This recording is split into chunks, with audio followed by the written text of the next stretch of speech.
Baik, sudah bisa kita mulai kembali? Bisa, Pak. Bisa. Baik, selamat siang semuanya. Pada pertemuan sebelumnya itu saya sudah menjelaskan kembali tentang bagaimana caranya untuk merevisi. Mulai dari cover, saya share screen terlebih dahulu biar jelas lagi apa saja yang sudah kita pernah perbaiki sebelumnya. Untuk salah satu tugas UTS yang ada itu yang pertama itu adalah tentang cover, di mana di cover sudah saya perbaiki secara standar dan juga urutan kita masih dalam urutannya. Yang kedua itu kata pengantar juga sudah saya koreksi dengan sebisa saya bagaimana caranya yang baik dan juga yang benar. Begitu juga dengan daftar isi, bagaimana cara menulis daftar isi sesuai dengan standar yang sudah ada. Itu sudah saya jelaskan mana perbedaannya. Dimana di awal seperti ini adalah standarnya, standar urutannya, dan yang di bawah ini adalah yang perlu untuk dijadikan koreksi atau diperbaiki. Selanjutnya adalah itu bagaimana cara menulis di dalam latar belakang. Dalam latar belakang ini semuanya juga bukan 14, tetapi melainkan itu 12 huruf.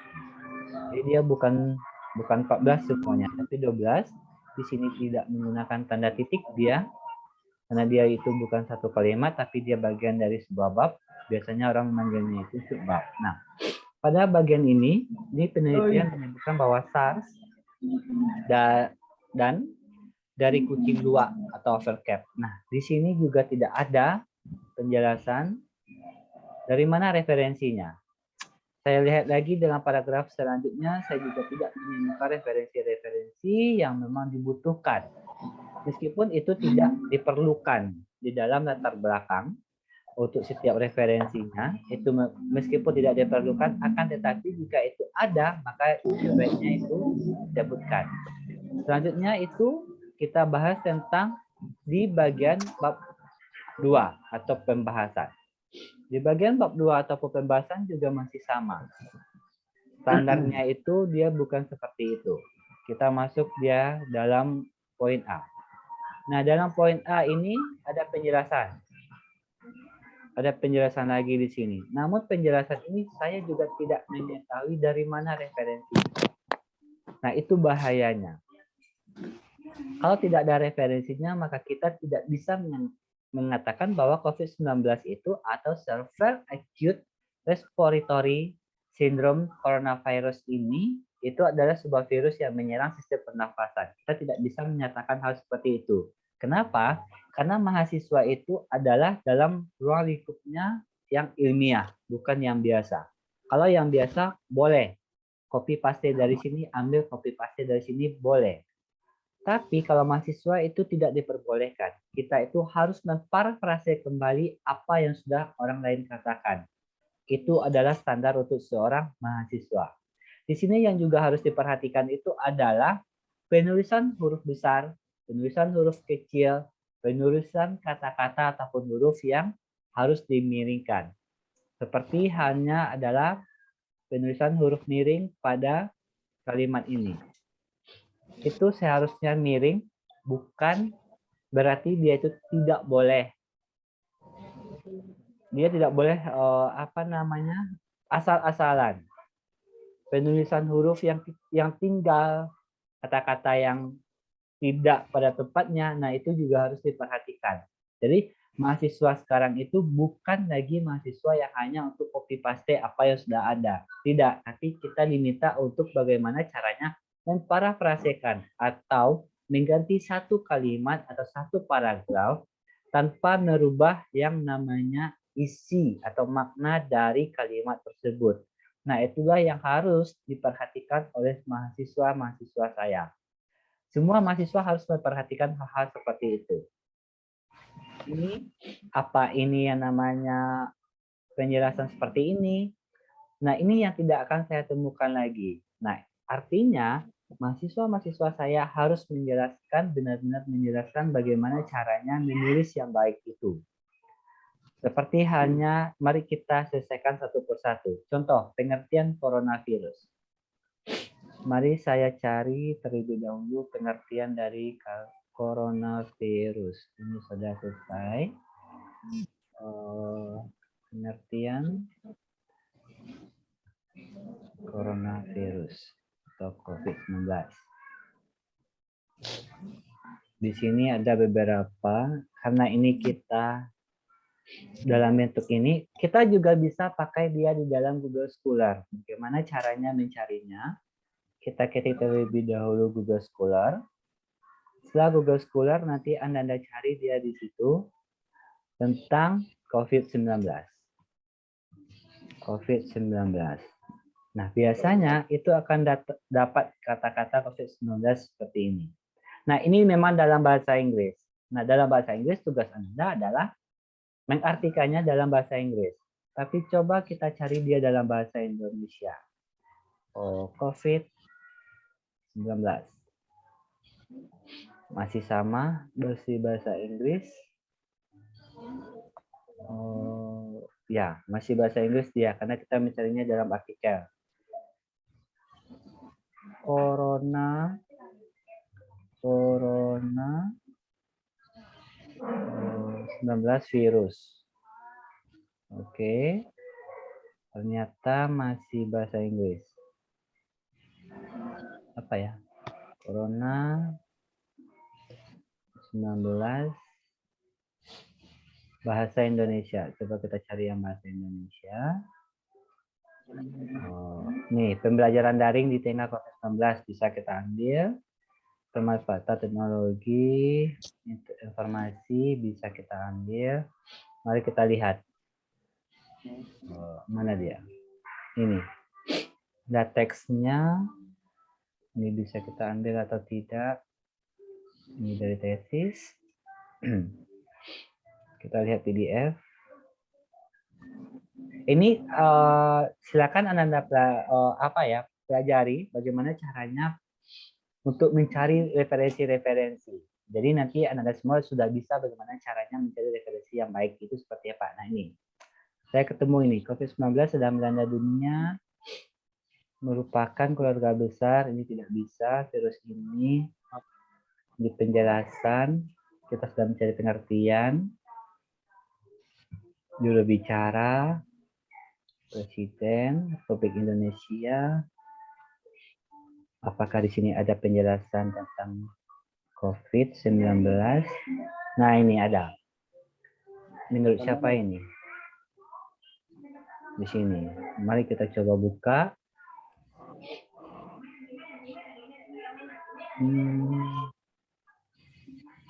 Bukan. Dari Kemenkes ya. Nah, ini bisa kita ambil. Ambil dari Kemenkes. Ini sebagai salah satu contoh. Nggak nampak, Pak. Gimana? Nggak nampak yang contohnya itu, Pak.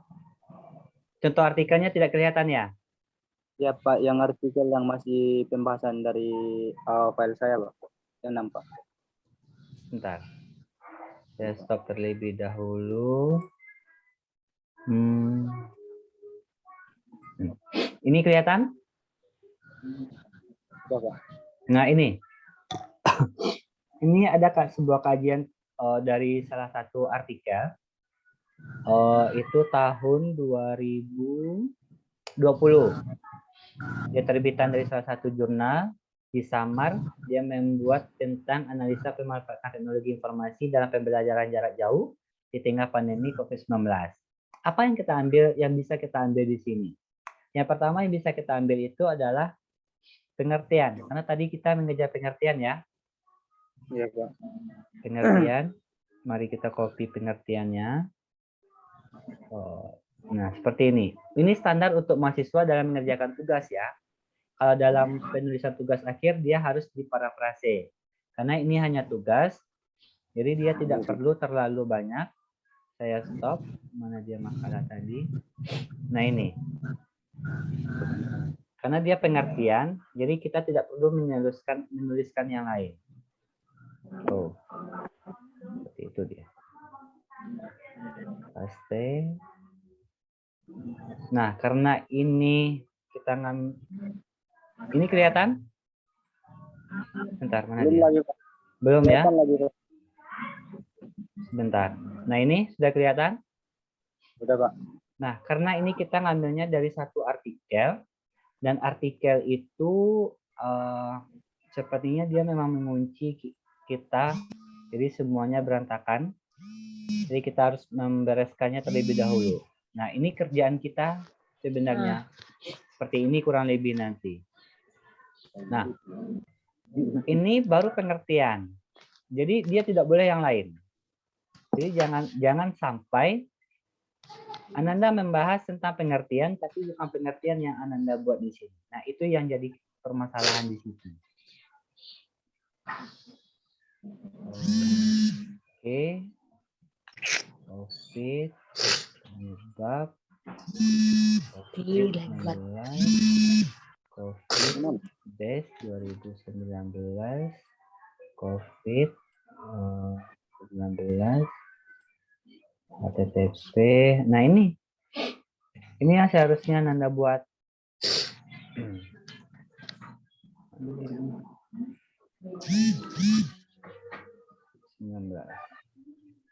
Nah, seperti ini. Ini baru pengertian namanya. Kalau yang dibuat tadi itu bukan pengertian dia. Nah, ini yang namanya pengertian. Kalau kita membuat pengertian, ya buat pengertian, jangan buat tujuan, manfaat atau yang lainnya. Itu tidak benar dia. Nih. Hal ini membuat beberapa negara itu tidak perlu. Karena kita membahas tentang pengertian, dia sudah kita cari dia pengertian. Tandanya 2. Oke. Ini ada masalah di sini. Seperti middle. Nah, ini. Setelah itu, sudah dapat satu kan? Sudah dapat satu, kita cari lagi. Kita cari lagi dia. Apa lagi? Menurut siapa lagi pengertian dari COVID-19 ini? Bisa kita cari dia, saya stop terlebih dahulu. Saya share screen lagi. Ini kendalanya kalau kita itu menggunakan apa namanya? Zoom. Agak kesulitan kita. Sorry. Mana dia? Share screen. Di sini. Saya share screen lagi. COVID-19. Nah, ini. Ini ada lagi. Kanker penyebab nggak bisa kita pakai. Di sini adalah yang menyebabkan gangguan. Nah, ini bisa kita pakai. Tapi ini menurut Kemenkes. Kalau dokter bisa. Kita copy ini terlebih dahulu. Saya stop lagi. Saya harus mengambil share screen yang lain. Bahasa Indonesia. Ini sudah. Coronavirus atau SARS.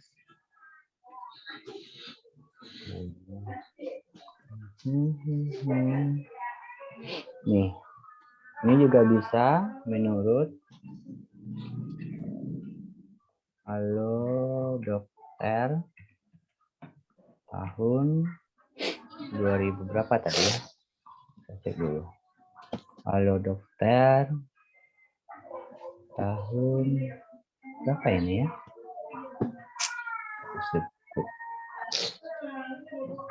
Informasi nggak jelas.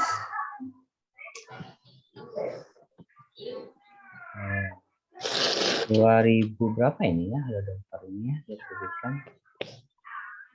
Ini dia tidak jelas. Anggap saja 2022. Ini masih kelihatan? Masih, Pak. Masih ya? Halo Dokter. 2022. Nah, gini. Virus corona atau SARS. Nah, seperti ini. Kurang lebihnya nanti akan menjadi seperti ini dia. Jadi Anda semua harus benar-benar memahami seperti apa cara untuk menulis mencari referensi yang baik dan benar itu seperti apa. Nah, kurang lebih beginilah caranya kita untuk membuat sebuah makalah. Memang kelihatan menulis ini susah, tapi kalau kita sudah tahu bagaimana caranya, maka dia akan sangat cepat kita untuk memahami. Nah, sampai di sini ada pertanyaan terlebih dahulu bagaimana cara mengambil referensi dari beberapa sumber. Tadi sudah dari Google-nya sudah. Silakan kalau ada.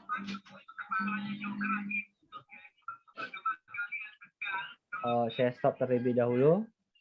Nah, silakan. Kalau ada yang ditanyakan terlebih dahulu, bagaimana? Apakah masih bingung atau sudah mulai memahami?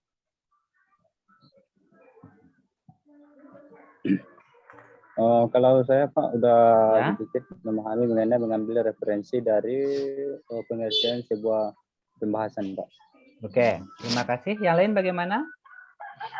Sudah mulai memahami? Iya Pak. Sudah Pak. Sudah? Oh, baik. Nah, itulah beberapa cara atau trik. Itu sebenarnya itu trik ya.